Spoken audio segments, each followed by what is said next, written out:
जय श्री राम। सभा माज परिव्याकुल बहु प्रकार के रोई, तो ही जियत दस कंदर मोर की अति गति होई। लखन सिया राम जय जय राम।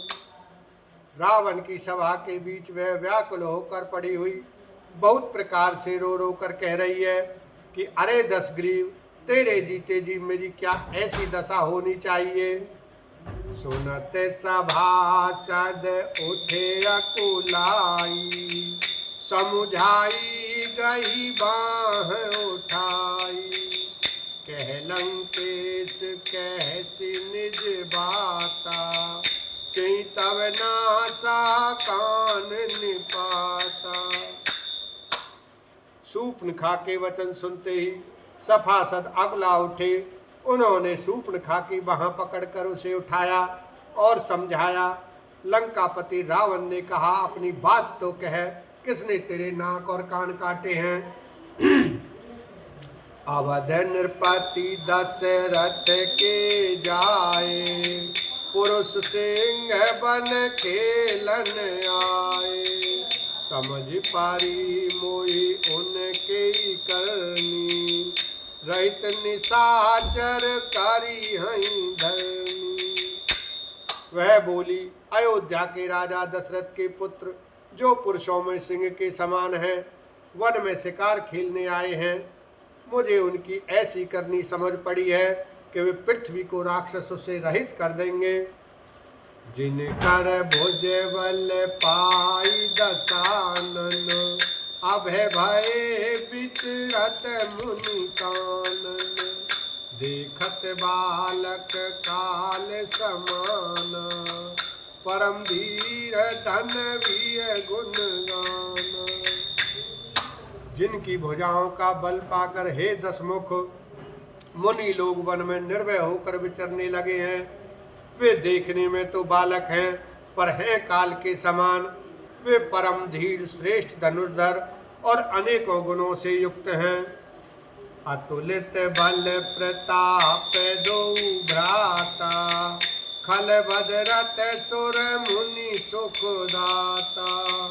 शोभा धाम राम अस नामा, तिनके संग नारी एक श्याम। दोनों भाइयों का बल और प्रताप अतुलनीय है।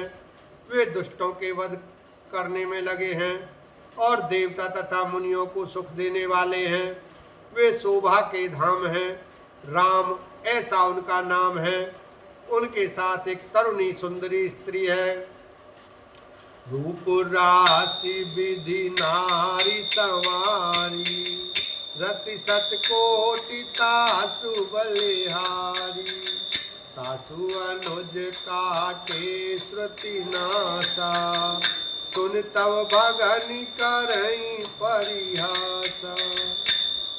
विधाता ने उस स्त्री को ऐसी रूप की राशि बनाया है कि 100 करोड़ रति कामदेव की स्त्री उस पर निछावर हैं।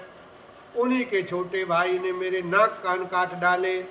मैं तेरी बहन हूँ, यह सुनकर वे मेरी हंसी करने लगे। खर दूषण सुनी लगे पुकारा, क्षण में सकल कटक उन मारा। खर दूषण त्रेसा कर घाता, सुन दस शीस जरे सब गाता। मेरी पुकार सुनकर खरदूषण सहायता करने आए, पर उन्होंने क्षण भर में सारी सेना को मार डाला। खरदूषण और त्रिशिरा का वध सुनकर रावण के सारे अंग जल उठे। शूर्पणखा समुझाय करी, बल बोल सी बहु भांत। गयौ भवन अति सोच, बस नींद परई नहीं रात। लखन सिया राम जय जय राम। उसने शूर्पणखा को समझाकर बहुत प्रकार से अपने बल का बखान किया, किंतु मन में वह अत्यंत चिंतावश होकर अपने महल में गया। उसे रात भर नींद नहीं पड़ी। सुर नर असुर नाग खग माही, मोरे अनुचर के को नाही। हर दूषण मोचम बलवंता, तिन्हि को मारई बिनु भगवंता। वह मन ही मन विचार करने लगा, देवता, मनुष्य, असुर, नाग और पक्षियों में कोई ऐसा नहीं जो मेरे सेवक को भी पा सके। खरदूषण तो मेरे ही समान बलवान थे, उन्हें भगवान के सिवा और कौन मार सकता है। सुर रंजन भंजन मही भारा, जो भगवंत लीन अवतारा। तो में जाई बैरु हठी करूं, प्रभु सर प्राण तजे भव तरहूं। देवताओं को आनंद देने वाले और पृथ्वी का भार हरण करने वाले भगवान ने ही यदि अवतार लिया है, तो मैं जाकर उनसे हठ पूर्वक वैर करूंगा और प्रभु के बाण के आघात से प्राण छोड़कर भवसागर से तर जाऊंगा। होई भजनु न तामस देहा, मन क्रम वचन मंत्र दृढ़ एहा।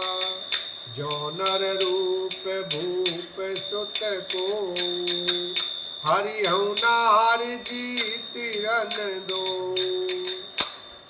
इस तामस शरीर से भजन तो होगा नहीं, अतएव मन वचन और कर्म से यही दृढ़ निश्चय है। और यदि ये मनुष्य रूप कोई राजकुमार होंगे तो उन दोनों को रण में जीतकर उनकी स्त्री को हर लूंगा। चला अकेल जान चढ़ी तहवा, बस मारीच सिंधु तट जहवा।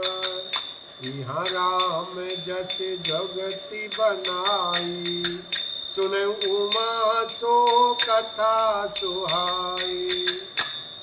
यो विचार कर रावण रथ पर चढ़कर अकेला ही वहां चला जहां समुद्र के तट पर मारीच रहता था। शिव जी कहते हैं कि हे पार्वती, यहाँ श्री रामचंद्र जी ने जैसी युक्ति रची वह सुंदर कथा सुनो। लक्ष्मण गए बनहि जब लेन मूल फल कंद, जनक सुतासन बोले बिहसि कृपा सुख वृंद। लखन सिया राम जय जय राम।